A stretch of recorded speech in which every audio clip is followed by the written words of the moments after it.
ناظرین، آج ہم اپنے پپو بھائی سے پوچھیں گے کہ جب ایک پردیسی پردیس میں وفات پا جاتا ہے، فوت ہو جاتا ہے، تو اس کی میت کو یہاں سے پاکستان لے جانے میں کن مراحل سے گزرنا پڑتا ہے۔ تو پپو بھائی، آپ ہمیں اس بات پہ روشنی ڈالیں اور اس بات کی تفصیل بتائیں کہ ایک میت کو یہاں سے پاکستان لے جانے میں کن مراحل سے گزارنا پڑتا ہے۔ اجے اسرائیلی دیکھیں، جب بندہ کوئی بھی پردیس میں مر جاتا ہے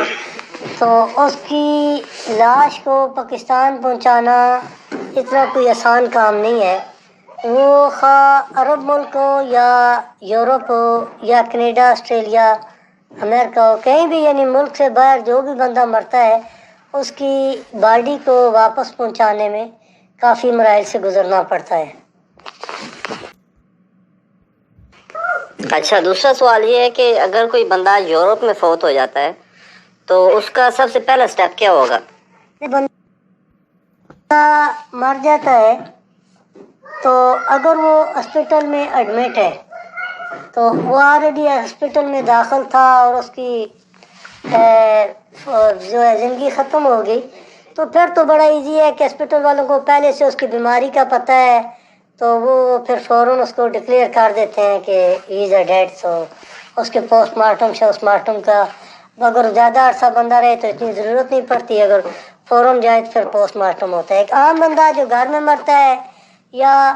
کام کے دوران یا راستے میں، تو پہلا سٹیپ اس کا یہ ہوتا ہے کہ اس کی باڈی ہاسپٹل جاتی ہے اور اس کا پوسٹ مارٹم ہوتا ہے۔ جی پپو بھائی، ایز اے مسلم، جس طرح ہم مسلمان ہیں الحمدللہ، اور اس میں غسل کے کیا طریقہ کار ہوگا، اس میں غسل کا کیا عمل دخل ہوگا پھر؟ تو بندے پہلی تو بات یہ ہے کہ وہ فوراً اس کی جو لاش ہے وہ ہاسپٹل چلی جاتی ہے پوسٹ مارٹم کے لیے۔ پوسٹ مارٹم تک تو وہ بندے کو اس کو باڈی کو دیکھنے بھی نہیں دیتے، ویون بھی الاؤ نہیں ہوتی، اور اس کے بعد جب پوسٹ مارٹم کمپلیٹ ہوتا ہے تو ہاسپٹل جو بھی ڈکلیئر کرتی ہے ڈیتھ سمری، تو اس کے بعد پھر وہ میت کو غسل دیا جاتا ہے اور غسل کے ساتھ پھر اس کو کفن بھی پہنایا جاتا ہے۔ اچھا، یہ تو سارے ہاسپٹل کے مراحل ہو گئے۔ اب اگلا مسئلہ یہاں سے باڈی کو ٹرانسفر کرنا ہے، جو پاکستان بذریعہ ایئرپورٹ، اس کے آپ اس پہ کوئی تفصیل بتا دیں۔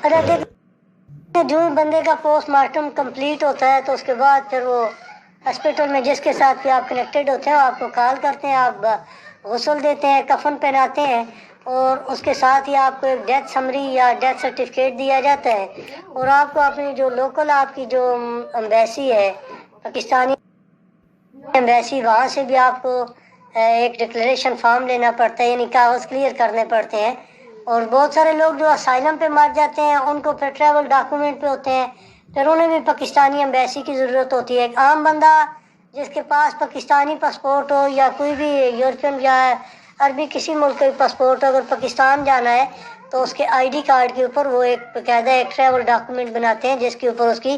باڈی جو ہے ایئرپورٹ کو منتقل ہوتی ہے، اور ایئرپورٹ پہ جو ہے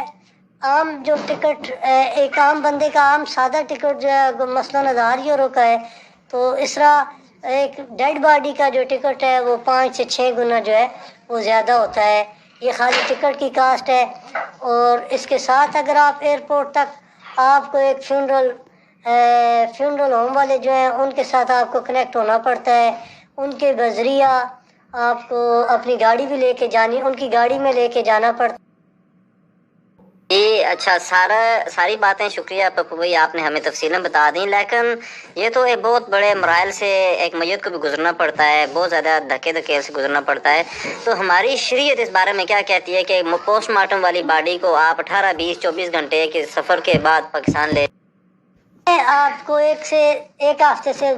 12 دن تک کا یہ سارا پروسیس ہے، یعنی 2 ویک کا یہ ٹوٹل پروسیس ہوتا ہے۔ تو شرعی حساب سے جہاں پہ بندہ مرتا ہے اس کو وہیں پر دفنا دو،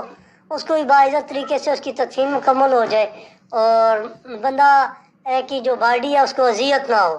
وہ لاش جو ہے ادھر پڑی رہتی ہے، اس کو گورے ہاتھ لگاتے ہیں، کافر پتہ نہیں پاکی نہ پاکی بہت سارے معاملات ہوتے ہیں۔ جہاں پہ بندہ مرتا ہے اس کی وہیں پر تدفین ہونی چاہیے۔ اب پیچھے والے بھی کہتے ہیں بھائی لاش کو یہاں پر بھیج دو، پیچھے والوں کو بھی سمجھنا چاہیے اور مرتے ہوئے بندے کو بھی سمجھنا چاہیے، مجھے یہیں پر تدفنا دو۔ بہت